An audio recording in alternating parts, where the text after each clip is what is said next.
Vamos agora para a primeira questão da prova de matemática da ESA 2024, para ingresso em 2025. Quem pegou a prova nesse dia viu que ela começou exatamente assim. Isso se você usou o mesmo caderno que eu peguei aqui para fazer os vídeos, né? Assim, ó, com essa questão aqui.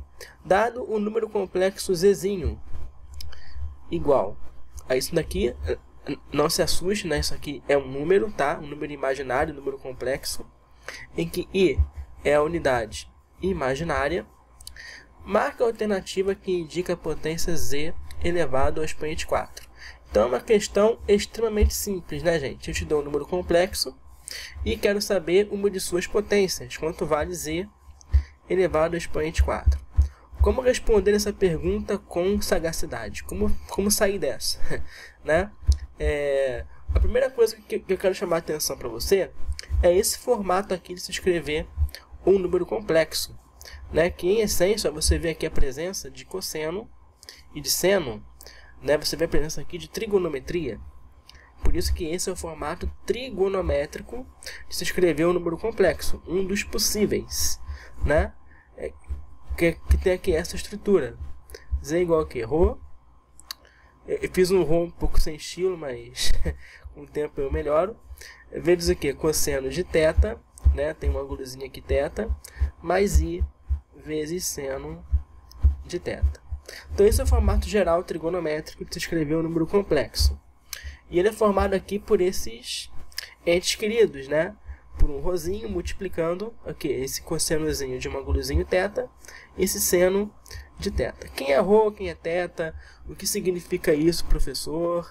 O que significa isso em português? Né? Bem, gente, para te responder isso, para você ter o pleno domínio de tudo isso, o ideal é um curso de números complexos, né? Em breve teremos aqui no canal, dependendo de quando você assiste esse vídeo. De repente esse curso já existe aqui. Se você digitar matemática de mestre e números complexos, já deve aparecer alguma coisa, com certeza. Mas enquanto, se você assiste quando eu postei, eu vou ter que fazer uma revisãozinha com você de algumas coisas para explicar o porquê desse Rho e o que significa esse θ, né? Esse Rho significa o módulo de um número complexo. E o que é módulo cargas d'água? Você tem que saber, para conseguir ter pleno domínio disso, que um número complexo também, além de ser escrito nesse formato, pode ser pensado como sendo um ponto no plano de Argand-Gauss. Isso em português significa o que, gente? Né? Dando uma revisadazinha rápida, deixa eu me ajeitar aqui. Deixa eu usar aqui o cantinho para falar disso com você em grande estilo. O plano de Argand-Gauss é como se fosse um plano cartesiano, grosso modo, né? A lógica de funcionamento é a mesma. Tem um eixo horizontal e um eixo vertical. Como funciona isso? Um número complexo, isso é o que se vê logo nas primeiras aulas sobre o assunto, né? Pode ser pensado como sendo assim, A mais BI, né? E também pode ser escrito assim. E aqui nós temos o Azinho, que é a parte real, certo? E o Bzinho, que é a parte imaginária. E por que ele é a parte imaginária? Porque ele é o coeficientezinho, o númerozinho, que acompanha a unidade imaginária, que é o Izinho. Para quem não se lembra, esse Izinho vale sempre raiz quadrada de -1. Números complexos particularmente me fascinam, né? Tem muita coisa para falar, é muito legal isso, né? Mas para esse vídeo você tem que entender o quê? Que a parte real de um número complexo você representa aqui nesse desenho olhando para o eixo horizontal, né? Aqui ficam as partes reais. E aqui no eixo vertical ficam as partes imaginárias. Beleza? Então, por exemplo, vou dar um exemplo com númerozinhos aqui. Se eu tiver o número complexo zzinho valendo 1 mais 2i, por exemplo. Bem simples. Ele pode ser representado aqui no plano de Argand-Gauss. De que forma? Posso pensar aqui, númerozinho 1 é a parte real. Então, eu venho aqui, localizo aqui no eixo horizontal as partes reais. Aqui está o número 1. Não é isso? E a parte imaginária é o 2, né? Ele que acompanha o izinho aqui.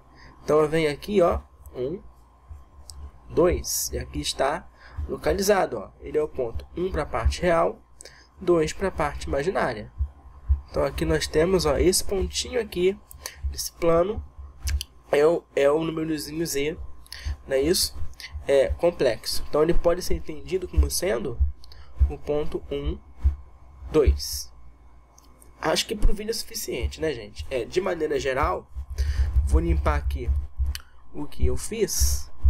Vou deixar o plano bem limpinho, tá?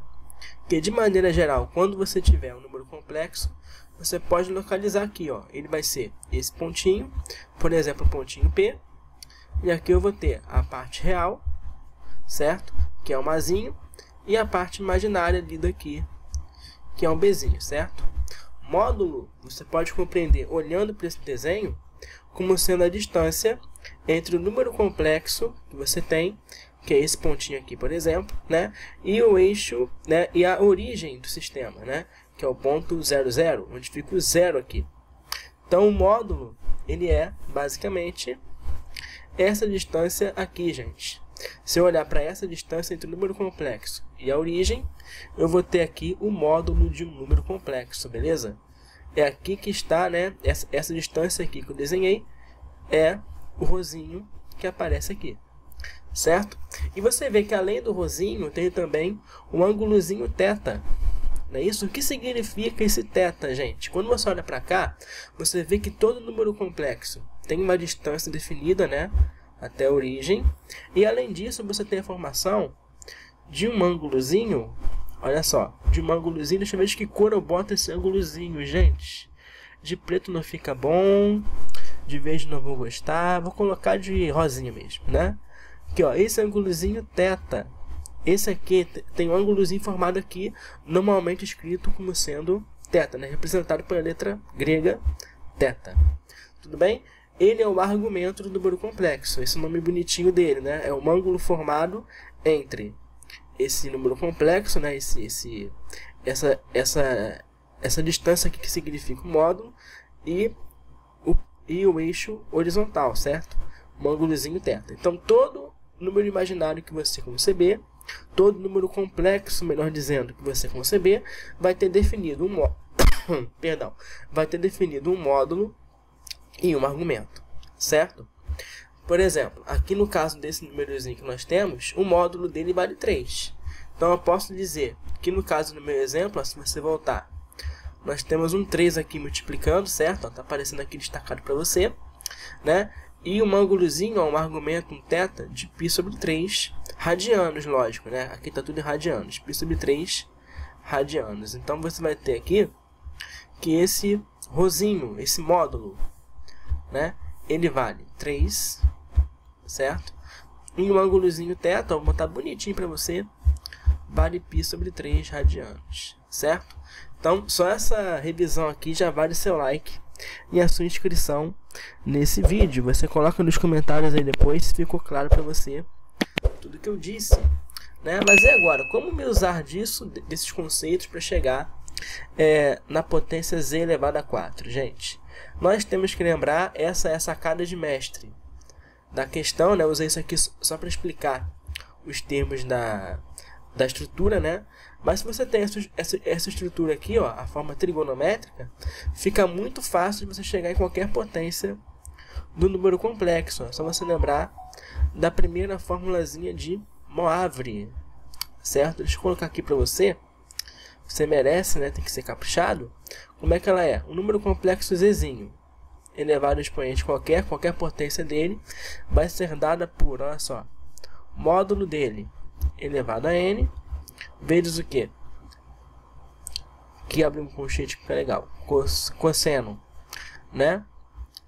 De n vezes o argumento mais i vezes seno de n θ. Então, isso aqui para mim, na minha opinião, toda a questão tem a sua sacada de mestre, né? Essa aqui, na minha opinião, era dessa questão. Você lembrar de como se calcula, né, usando a primeira fórmula de Moivre, que é para saber qualquer potência de número complexo dado. Então aqui fica muito simples, né? Se você pensar no que você tem na questão, eu quero saber quanto vale z elevado a 4. Então vamos às contas. Z elevado a 4 vai ser o que? O módulo, que é 3 elevado a expoente 4, multiplicado por quem? Cosseno de n. O nosso n aqui, eu quero saber quanto vale a quarta potência. Então, n é 4. 4 vezes o θ, que no caso é π sobre 3 radianos, não é isso? Mais i vezes o seno de 4 vezes π sobre 3. E agora o nosso trabalho é resolver isso, né? Z elevado a 4 não é tão difícil, né? 3 a quarta é 81, vezes o quê? Cosseno, 4 vezes π sobre 3, 4π sobre 3. E a mesma coisa vai acontecer aqui no caso do seno, né, gente? É bem simples de colocar. Então, olha só, duas considerações. A primeira, temos aqui que aparece na resposta o 81, né? Então, como é questão de múltipla escolha, ó, você ganha tempo. Você é esperto, ou você é o mestre ganha tempo. 81 só aparece, deixa eu ver, na letra A, na letra C, né? Então, o restante já está eliminado, certo? Olha que beleza, a gente ganha tempo.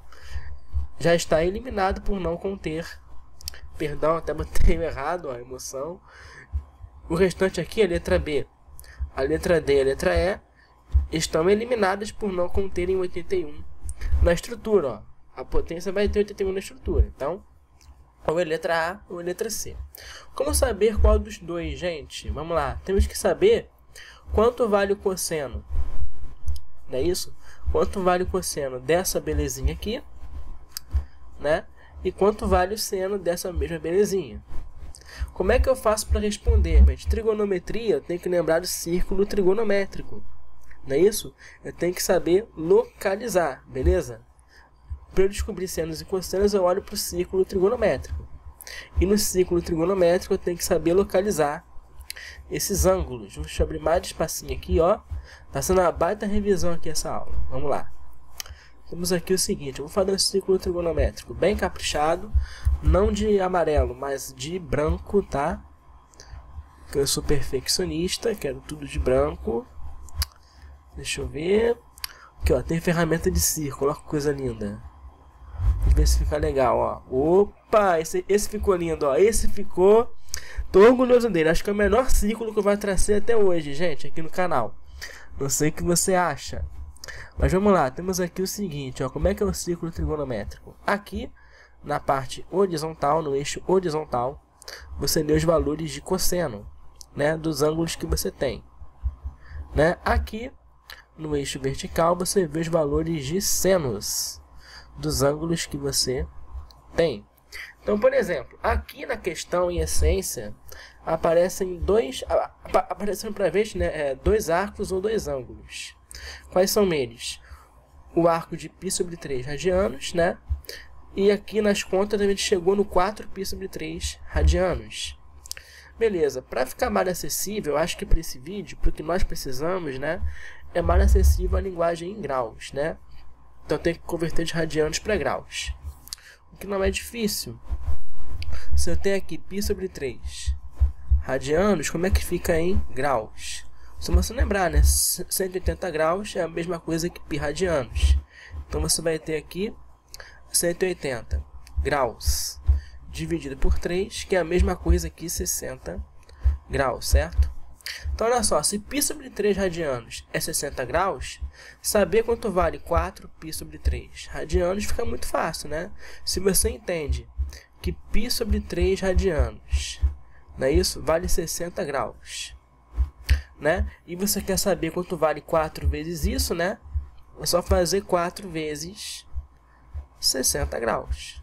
Não é isso? Então você vai ter 60 graus vezes 4, que vai dar inacreditavelmente 240 graus. Nosso trabalho aqui agora é localizar esses ângulos do círculo trigonométrico. Então, olha só, vamos lembrar do seguinte. Onde está, por exemplo, um ângulo de 60 graus? Está bem aqui, ó. Daqui do zero, ó, do 0 graus, até o 90 graus, ó, que é aqui, certo? Que aqui nós temos ângulo de 90, nós temos que o 60 está bem aqui, ó. Se você partir mais ou menos assim, ó, partir em 3 pedaços, ó, no olho, aqui seria 30 graus e aqui seria um ângulozinho de 60 graus, mais ou menos, tá? Tô sendo bem grosseiro aqui, porque é tudo no olho. Então, olha só. Mais ou menos aqui está um ângulo de 60 graus, beleza? Então, um ângulo de 240 graus está aqui assim, ó. Por exemplo, se eu andasse mais 60 graus, a partir daqui, eu iria cair num ângulo de 120. Beleza? Que é este. Mais ou menos, ó. Vou fazer melhorzinho, vocês merecem. Tem que respeitar aqui as simetrias da figura, né? Lá, aqui estaria um ângulo de 120 graus. Beleza? Porque eu andei mais 60 graus. Se eu andasse mais 60 graus, ó, 120 mais 60, cairia aqui no 180, que é a meia volta, certo? Então ele ficaria aqui assim. E se eu andasse mais 60 graus, ó, eu ia cair aqui. A figura ficaria aqui assim, ó, 240 graus. Então, feita a localização, eu posso agora fazer a leitura dos senos e dos cossenos. Olha só, você vê então que o ângulo de 240, vê se não é, ele tem relação direta com um ângulo de 60 graus, não é verdade? Por quê? Porque aqui, ó, 180 graus, fui para 240. Aqui então eu andei o equivalente a um ângulozinho de 60 graus. Certo? Então, quando eu for fazer a leitura dos senos e dos cossenos, olha só, seno de 240 graus ficaria aqui assim, né? E o cosseno ficaria aqui assim, certo? Você vê que tem relação por causa disso, ó, porque aqui eu também vou ter, ó, ângulozinho de 60, ó, de 0 a 60 graus. Aqui eu vou ter cosseno de 60 e aqui o seno de 60. Então, o que você percebe é o seguinte, ó. Qual é a diferença dos dois? Aqui, ó, cosseno de 60 graus é a mesma coisa que o seno de 30, vale 1/2, né? Seno de 60 é o cosseno de 30, raiz de 3 sobre 2. Então, aqui a única diferença, ó, eu formei o mesmo triângulozinho retângulo, ó. Igualzinho. Então, aqui a única diferença é que esse aqui está na parte negativa. Então, aqui eu vou ter cosseno de 240 graus vale menos o seno de 60, menos 1/2, certo? E o cosseno, esse é o cosseno, né? Cosseno de 60 graus vale menos 1/2. E o seno vale menos raiz de 3 sobre 2. Então, eu espero que tenha ficado claro, né? O cosseno de 240 graus vale a mesma coisa que menos um cosseno de 60, que é menos 1/2. E o seno de 240 graus vale menos o seno de 60 graus, que vale menos raiz de 3 sobre 2. Isso vem do que? Das simetrias, como você pode ver, né? Do círculo trigonométrico. Então, é muito fácil chegar na resposta, né? Quanto é que seria z elevado a 4? É 81, como a gente viu, né? Vezes o quê? Quanto vale esse cosseno do 240 graus? Menos 1/2. Então, menos 1/2. Mais o quê? I vezes o seno de 240 graus, ou 4π sobre 3 radianos, que é menos raiz de 3. Menos raiz de 3 sobre 2. Ajeitando isso, né? Porque a gente não é malucos de deixar assim, a gente vai ter, portanto, ó, pega a cor verde, daqui já vem a resposta. Z elevado a 4 é igual a quanto? 81 vezes o que? Menos 1/2. Vou deixar o conceito mesmo, tá? Acho estiloso. Menos I raiz de 3 sobre 2. Essa resposta que nós encontramos, ó, esse é o valor de z elevado à quarta potência. Se não me engano, é a letra A de habilidade, certo? Deixa eu ver se é verdade isso. Cadê? É, realmente, a letra A de habilidade. Tá aqui a resposta, ó, cuspida escarrada. Direitinho que nós fizemos, ok? Então, letra A de habilidade é a resposta correta. Eu espero, foi muita informação, né? Eu fiz uma revisão de bastante coisa, mas eu espero que tenha ficado claro. Gente, foi só o início, né? É só a primeira questão. Aguardem aí as próximas, beleza? Até o próximo vídeo.